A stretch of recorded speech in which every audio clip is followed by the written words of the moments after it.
दोस्तों इस वीडियो में एग्जाम में पूछे गए एंडोक्राइन सिस्टम यानी अंतःस्रावी तंत्र के प्रश्न करने वाले हैं जो कि काफ़ी इंपॉर्टेंट है।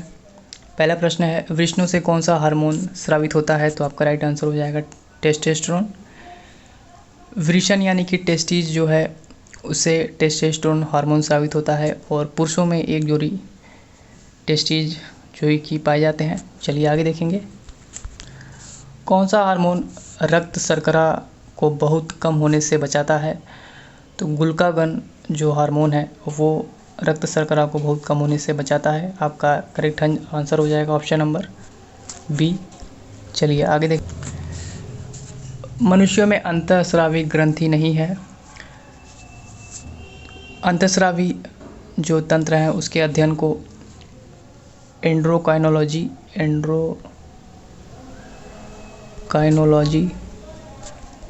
कहते हैं। और शीर्ष ग्रंथि हो गया, अधिविक ग्रंथि हो गया और पीयूष ग्रंथि, ये तीनों ही अंतःस्रावी ग्रंथियां हैं, इस चीज़ को ध्यान रखेंगे। लीवर यानी कि यकृत की बात करें तो यह एक पाचन ग्रंथि है और साथ ही साथ शरीर की सबसे बड़ी ग्रंथि है, इस चीज़ को ध्यान रखेंगे। चलिए आगे देखेंगे। थायरॉक्सिन के संश्लेषण के लिए निम्नलिखित में से क्या आवश्यक है? तो थायरॉक्सिन के संश्लेषण के लिए आयोडीन आवश्यक है। ऑप्शन नंबर डी आपका करेक्ट हो जाएगा। थायरॉक्सिन जो है हार्मोन वो थायराइड ग्रंथि से स्रावित होता है। थायराइड ग्रंथि से स्रावित होता है और यह सभी उपापचयी क्रियाओं की गति को नियंत्रित करता है।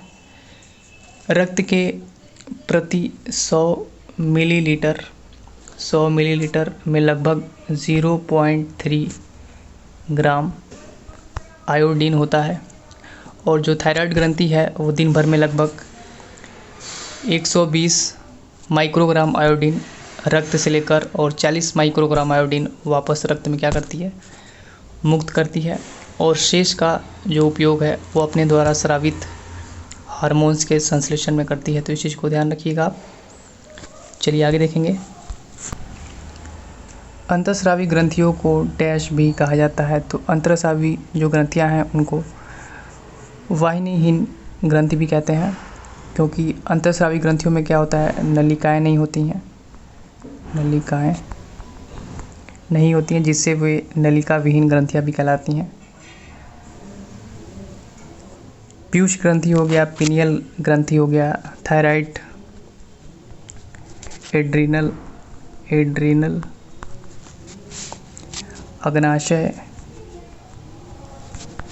पैराथायराइड, थाइमस और जनन जो ग्रंथियां हैं वो हमारे शरीर के सुनियोजित अंतःस्रावी ग्रंथि हैं।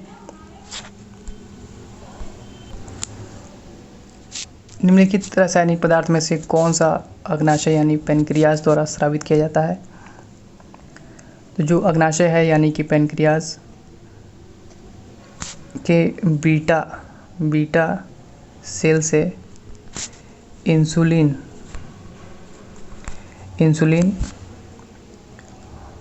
और अल्फा सेल से ग्लूकागन, गामा सेल से सोमेटोस्टेटिन नामक हार्मोन निकलता है। तो आपका राइट आंसर हो जाएगा इंसुलिन, ऑप्शन नंबर बी, जो कि अग्नाशय यानी पेनक्रियाज द्वारा स्रावित किया जाता है। चलिए आगे देखेंगे। यहाँ क्या पूछा जा रहा है, निम्नलिखित का सही क्रम से मिलान करें, यानी कौन सा हार्मोन कौन सी ग्लैंड से स्रावित होता है ये आपको बताना है। कोलिब के हार्मोन पैराथायराइड ग्लैंड से स्रावित होते हैं, यानी कि पी आ जाएगा सी में। एल्डोस्टेरोन ये अधिविक ग्लैंड से स्रावित होता है, यानी कि एड्रिनल ग्लैंड से, तो ये आपका आ जाएगा क्यू आ जाएगा ए में। आगे देखते हैं। प्रोलैक्टिन पिट्यूटरी ग्लैंड से स्रावित होता है, तो ये आपका आ जाएगा आर डी में। बचा एस मेलाटोनिन, ये आ जाएगा पिनियल ग्लैंड में, यानी कि एस आ जाएगा बी में। तो आपका क्या सही है ऑप्शन? कौन सा ऑप्शन सही हो रहा है? पी का सी, क्यू का ए आर का डी और एस का बी। यहाँ देखेंगे पी का सी, क्यू का ए, आर का डी, एस का बी, यानी कि ऑप्शन नंबर सी आपका करेक्ट हो जाएगा। चलिए आगे देखेंगे। सूरज की रोशनी के संपर्क में आते ही हमारी त्वचा सांवली हो जाती है, ऐसा किसकी उपस्थिति के कारण होता है? तो ऐसा मेलानिन की उपस्थिति के कारण होता है। ऑप्शन नंबर सी आपका करेक्ट हो जाएगा। और शरीर पर पड़ने वाला 99.9% जो परावैंगनिक जो विकिरण होती हैं वो मेलानिन द्वारा उसको रोक दिया जाता है। चलिए आगे देखेंगे। एडीएच का पूरा नाम क्या है? तो एडीएच का पूरा नाम एंटी डायूरेटिक हार्मोन, यानी कि ऑप्शन नंबर ए आपका करेक्ट हो जाएगा। जो कि क्या करता है, गुर्दे जो होते हैं, किडनी,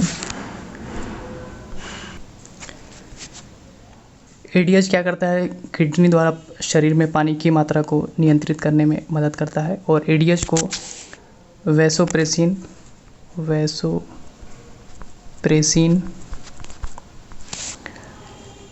भी कहा जाता है। चलिए आगे देखेंगे। पेप्सिन डैश में स्रावित होने वाला एंजाइम है। तो पेप्सिन जो है आमाशय में निम्न में से कौन सा हार्मोन युवावस्था के समय लड़कों में दिखाई देने वाली उपस्थिति में बदलाव लाता है? तो जो टेस्टोस्टेरोन है वो एक पुरुष लिंग हार्मोन होता है जो यौन और प्रजनन विकास के लिए महत्वपूर्ण होता है। और पुरुषों में जो टेस्टोस्टेरोन का जो उत्पादन है वो मुख्य रूप से टेस्टिस में होता है, वृषण में होता है। तो आपका करेक्ट आंसर हो जाएगा ऑप्शन नंबर सी, जिसके स्रावन के कारण युवावस्था में लड़कों में बदलाव दिखाई देते हैं, जैसे आवाज़ का भारी होना इत्यादि। चलिए आगे देखेंगे। महिलाओं में मादा हार्मोन एस्ट्रोजन डैश द्वारा स्रावित होता है। तो एस्ट्रोजन जो है वो महिलाओं में प्रजनन और यौन विकास के लिए महत्वपूर्ण है, इसलिए इसे मादा लिंग हार्मोन कहा जाता है। और जो एस्ट्रोजन है महिलाओं के शारीरिक बदलाव में मुख्य भूमिका निभाता है। इसका जो उत्पादन है वो मुख्य रूप से अंडाशय में होता है।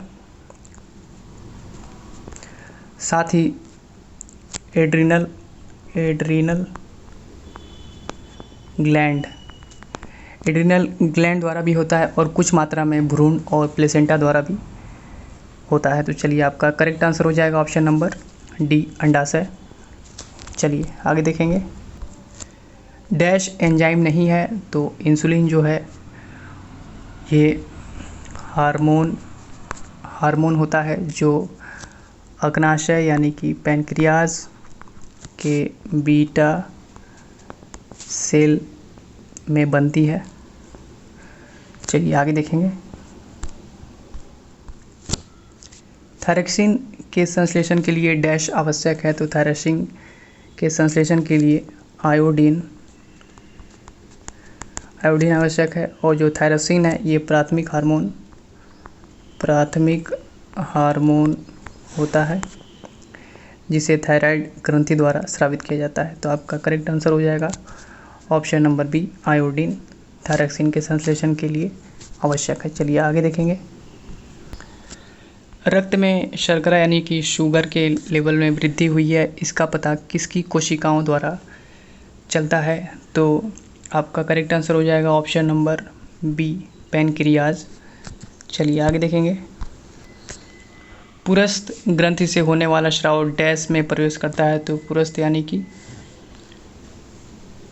पौरुष ग्रंथि केवल पुरुषों में पाई जाने वाली एक छोटी ग्रंथि होती है जो कि लिंग और मूत्राशय के बीच में होती है। और पुरस्थ ग्रंथि से होने वाला जो स्राव है वो मूत्र मार्ग में प्रवेश करता है। तो आपका करेक्ट आंसर हो जाएगा ऑप्शन नंबर बी, मूत्र मार्ग। चलिए नेक्स्ट देखेंगे। डैश ग्रंथि को मास्टर ग्रंथि के नाम से भी जाना जाता है। तो जो आपका पिट्यूटरी पिट्यूटरी ग्लैंड जो है, पीयूष ग्रंथि, वो एक एंडोक्राइन ग्लैंड है, अंतःस्रावी ग्रंथि है, जो कपाल की स्फेनाइड हड्डी में स्थित होती है और इसे सिला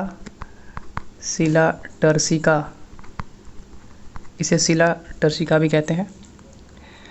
इसका जो भार है लगभग 0.6 ग्राम होता है और इसे मास्टर ग्रंथि के रूप में जाना जाता है। तो आपका करेक्ट आंसर हो जाएगा ऑप्शन नंबर सी, पिट्यूटरी। चलिए आगे देखेंगे।